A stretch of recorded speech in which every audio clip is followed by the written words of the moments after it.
El tema de hoy, fricción.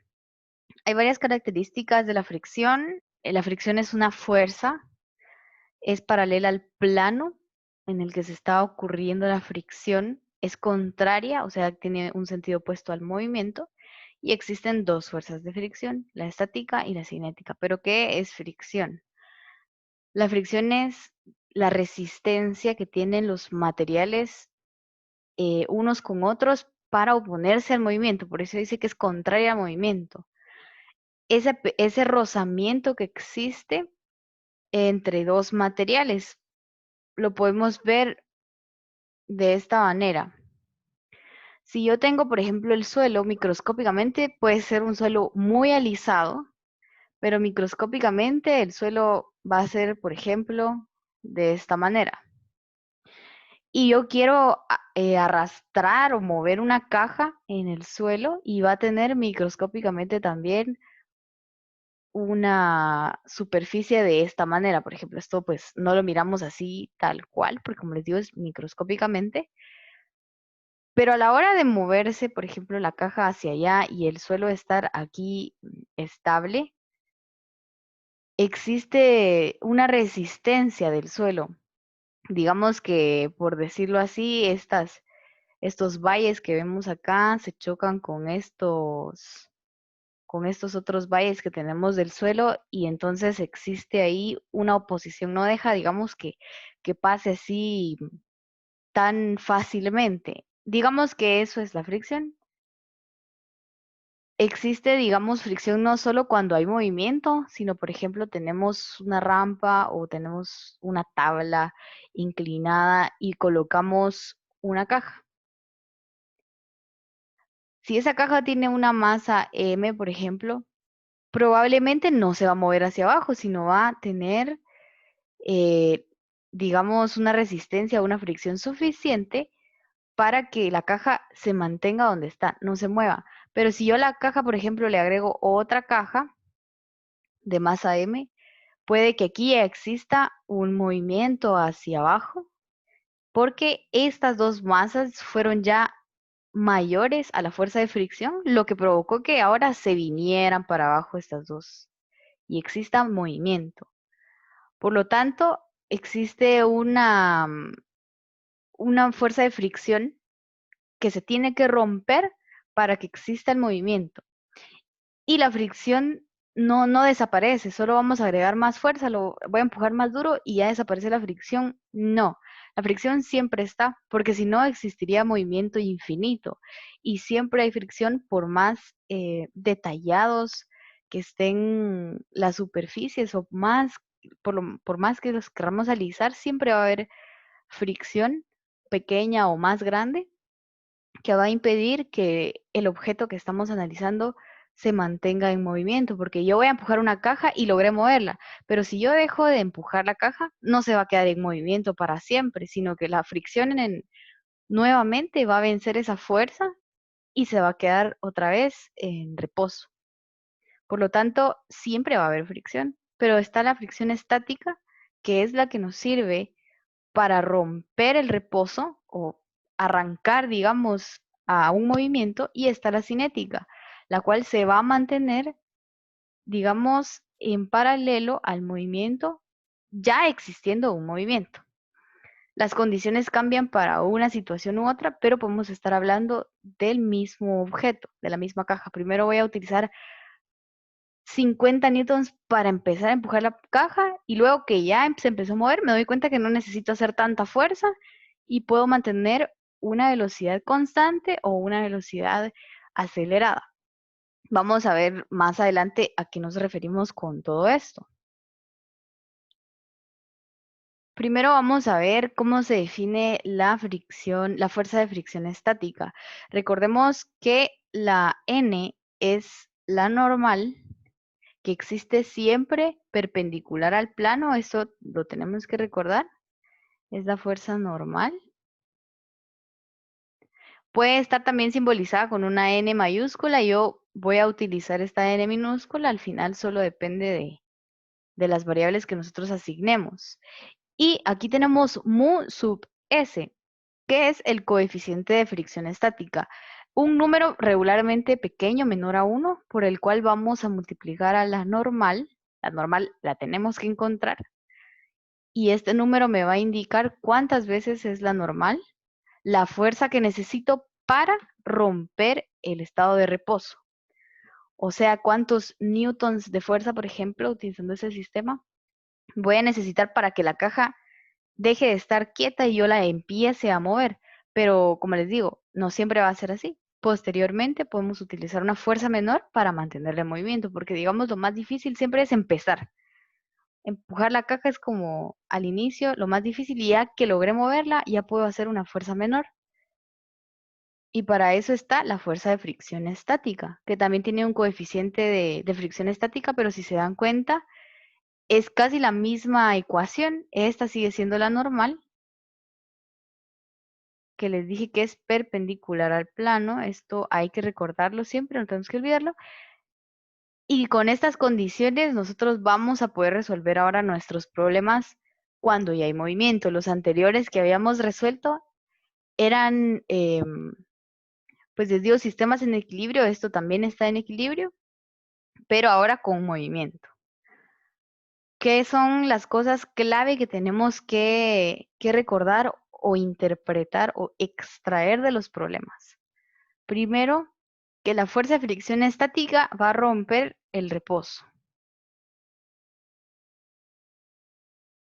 O sea, si me dicen, por ejemplo, se necesitaron, yo qué sé, 50 newtons para que la caja apenas se empiece a mover, entonces ahí estamos hablando de fricción estática.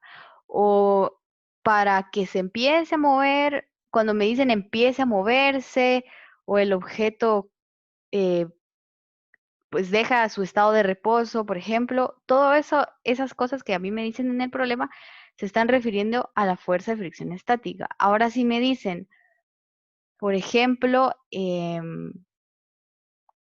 es la fuerza necesaria para tener el movimiento, pues entonces ya nos estamos refiriendo a una fuerza de fricción cinética porque ya está en movimiento. Como les digo, no tienen que ser esas palabras literalmente. Pueden ser diferentes, pueden variar, pero el concepto como que es el mismo y yo tengo que aprender a decir, ah, bueno, si ya está en movimiento, entonces va a ser cinética. Y si cambia los coeficientes, como les digo, la fuerza de fricción estática siempre va a ser más grande que la cinética, porque, como les digo, lo más difícil es comenzar a mover el objeto. Ya después puede ser igual o menos la fuerza que se necesita para mantener ese objeto en movimiento. Y otra cosa que también nos interesa es este concepto de a rapidez constante. Aquí yo ya tengo el ejemplo. Ahorita lo vamos a leer. La rapidez constante que me está diciendo que no hay aceleración.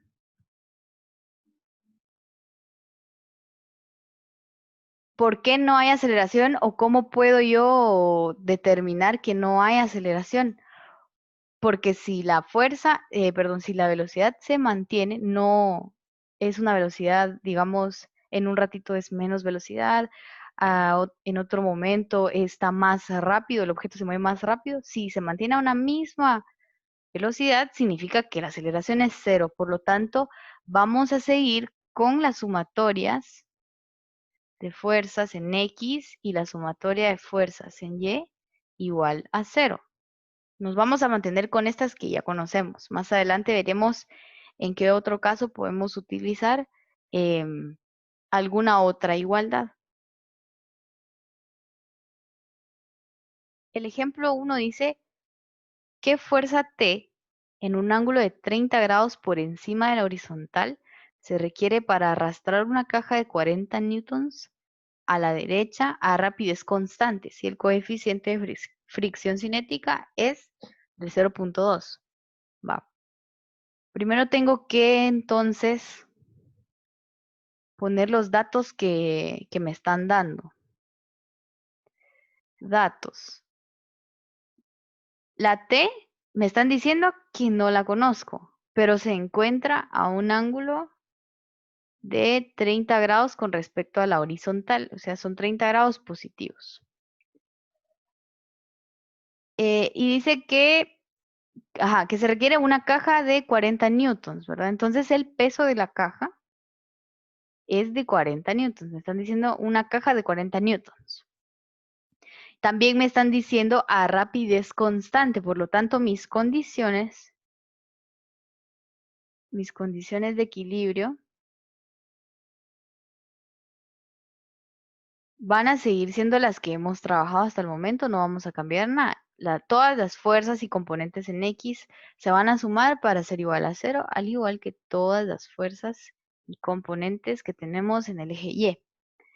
Y nos dice que el coeficiente de fricción cinética, o sea, mu sub K, es igual a 0.2. No siempre voy a utilizar las dos fuerzas de fricción, depende del problema, depende de qué me están pidiendo y qué me están dando. Ahora, ya teniendo nuestros datos y nuestras condiciones de equilibrio, vamos a hacer un diagrama solo para interpretar qué es lo que está pasando. Me están diciendo que tengo una caja. Digamos que la caja es esta de aquí. La caja pesa 40 newtons.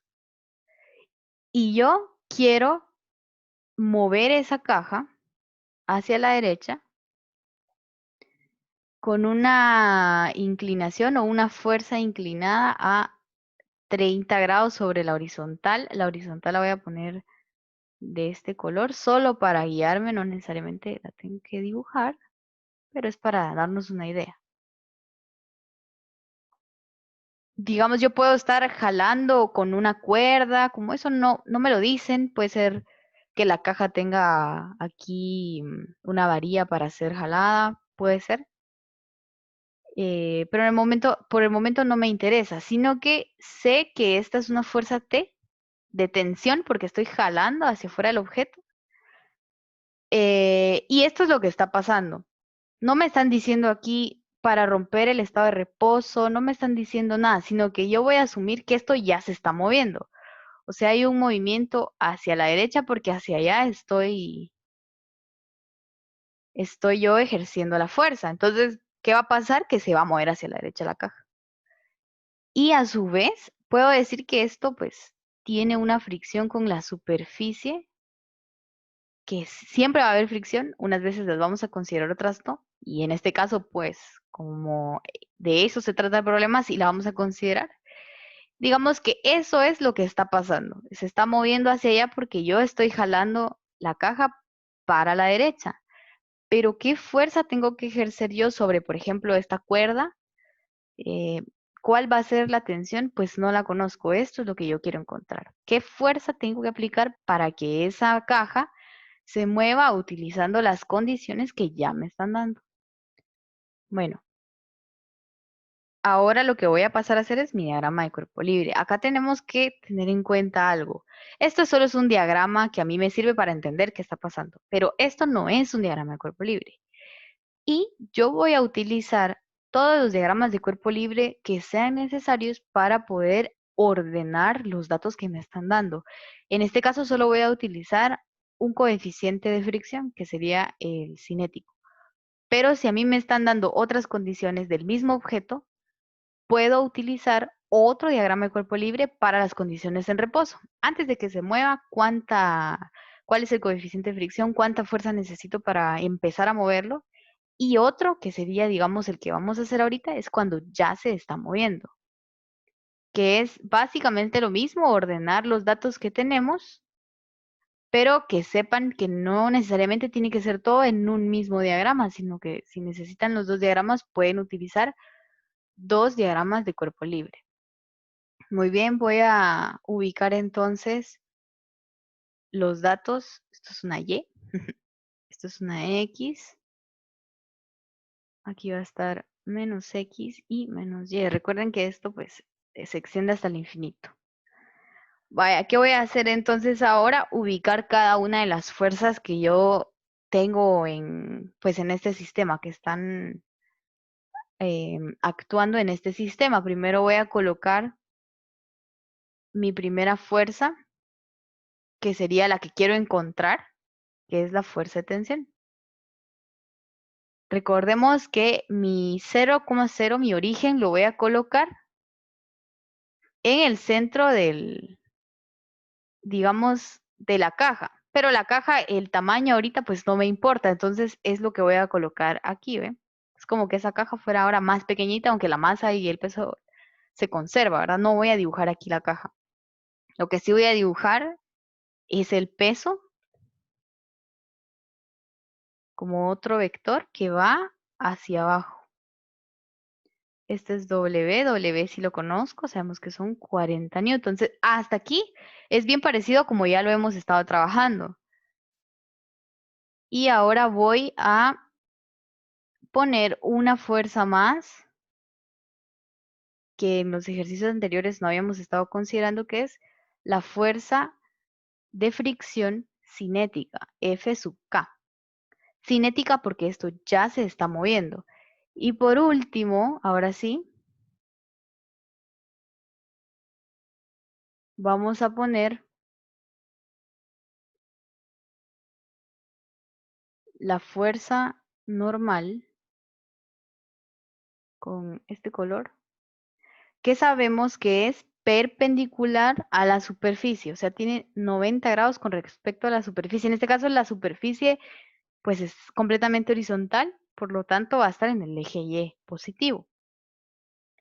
Estas últimas dos fuerzas, la de fricción y la normal, no la habíamos considerado antes en los demás problemas, en los anteriores. Sin embargo, existen esas fuerzas y ahora las vamos a considerar por fines, digamos, de lo que nos están pidiendo en el problema. Va. ¿Qué vamos a hacer ahora? Ya tenemos nuestro diagrama de cuerpo libre, como les dije, no necesariamente tiene que ser uno, pueden ser dos, depende de qué datos me estén dando. Voy a poner aquí diagrama de cuerpo libre. ¿Y qué voy a hacer ahora? Pues descomponer todas y cada una de esas fuerzas en sus componentes vectoriales. Todas y cada una de ellas. Pero me doy cuenta que, pues fácilmente, la única que tiene componentes vectoriales, pues en X y en Y, en ambas, sería la tensión. Tenemos aquí TY y tenemos aquí TX. ¿Por qué digo que las demás no tienen componentes? Lo que pasa es que ya no lo vamos a hacer porque lo habíamos visto anteriormente, pero por ejemplo la normal está completamente sobre el eje Y, al igual que el peso, por lo tanto solo van a tener componente en Y. Cuando haga mi sumatoria de fuerzas en Y, van a ser todas aquellas que estén sobre completamente del eje y las componentes que yo encuentre, digamos así, a mano. Ahora, la fuerza de fricción cinética no tiene componente en Y, sino que está sobre el eje horizontal, por lo tanto, toda la fuerza de fricción cinética va a ser una fuerza en X. Dicho esto, para no alargar, digamos, el procedimiento, lo que vamos a hacer es encontrar las componentes,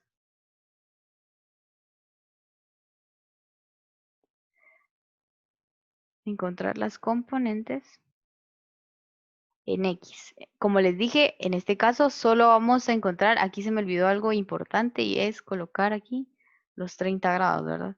Porque si no, no sé de qué estoy hablando.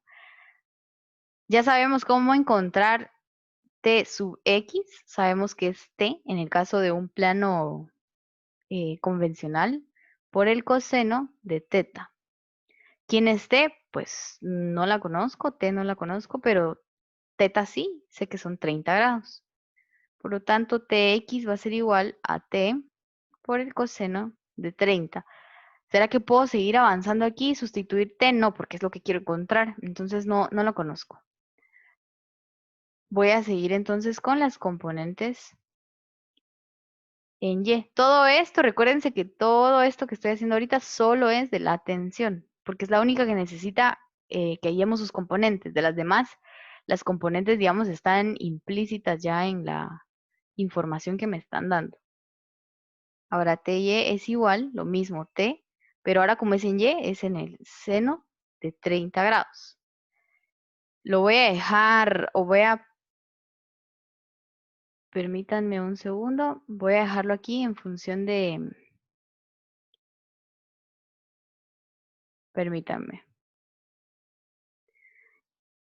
T entonces va a ser igual a T por el seno de 30 grados. Y hasta aquí, pues estas condiciones ya no puedo seguir operando yo mayor cosa porque no tengo los valores de T para poder encontrar de una vez. Pues si no, no tendría chiste el ejercicio, ¿va? Porque eso es lo que tengo que encontrar, a T.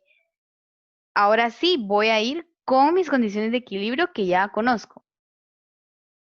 Las condiciones de equilibrio habíamos dicho que son dos. Tenemos la sumatoria de fuerzas en X igual a 0. Recordemos que es igual a 0 porque no hay aceleración. Si no, esto podría cambiar. No siempre va a ser igual a 0. Y la sumatoria de fuerzas en Y también son igual a 0. Ahora voy a considerar todas aquellas fuerzas que estén sobre el eje vertical, sobre el eje horizontal y aquellas componentes que de igual manera estén en el eje vertical u horizontal. Primero vamos a empezar con las componentes en X. Voy a mi diagrama de cuerpo libre para ver cuáles son esas fuerzas que están ejerciendo, pues que están actuando sobre el sistema. Veo que está la fuerza de fricción cinética, habíamos dicho que está completamente sobre el eje horizontal. Y me doy cuenta que su sentido es pues hacia la izquierda, por lo tanto va a ser negativo. Voy a colocar aquí menos la fuerza de fricción cinética. Ahora, ¿será que solo esa fuerza está actuando? No, ¿verdad? También tenemos, habíamos dicho, la componente vectorial en X de la tensión. Y como va hacia la derecha, lo vamos a comprobar aquí en nuestro diagrama de cuerpo libre. Voy a asumir entonces que es positiva. Más Tx. Y todo esto lo vamos a igualar a 0. Ahora, para despejar esto, pues voy a dejar Tx igual a la fuerza de fricción cinética, porque era negativa y entonces hacia el otro lado, recuerden que lo voy a poner aquí con otro color, pasa hacia allá, positiva, ¿verdad? Ahora, ¿será que puedo sustituir Tx? Sí, porque se recuerdan que desde el principio les dije que quienes no nos interesan realmente son TX ni TY, sino me interesa T, entonces voy a ponerlo en función de T. O sea, todo esto que yo tengo acá, que ya había encontrado, me va a servir para colocarlo aquí y dejarlo en función de T. O sea, ya no ver TX, sino solo T. Entonces lo dejo como T por el coseno de 30 es igual a la fuerza de fricción cinética. ¿Y será que la fuerza de fricción cinética la puedo sustituir? Sí. Recuérdense que yo les di dos ecuaciones al inicio que, pues si en este momento no se les queda, en el transcurso de, pues cuando vayan haciendo más ejercicios y con práctica se les va a quedar. Yo sé que la fuerza de fricción cinética es igual al coeficiente de fricción cinética por la fuerza normal. Entonces voy a utilizar, lo voy a dejar acá con otro color, la fuerza de fricción cinética es igual al coeficiente de fricción cinética por la normal. Lo voy a dejar ahí para que sepamos de dónde lo saqué, pero es de las que vimos al inicio de la clase. Lo voy a colocar todo aquí. Entonces me va a quedar que T por el coseno de 30 grados es igual al coeficiente de fricción cinética por la fuerza normal. Por el momento no puedo seguir avanzando en el problema porque no conozco la normal. El coeficiente de fricción cinética sí lo conozco, me lo dan en los datos del inicio. Y no conozco la tensión. Vamos a hacer ahora la sumatoria de fuerzas en Y para ver si de alguna manera puedo encontrar, utilizando un sistema de ecuaciones, alguna de las variables que me están encontrando para llegar a la fuerza de tensión que me están pidiendo.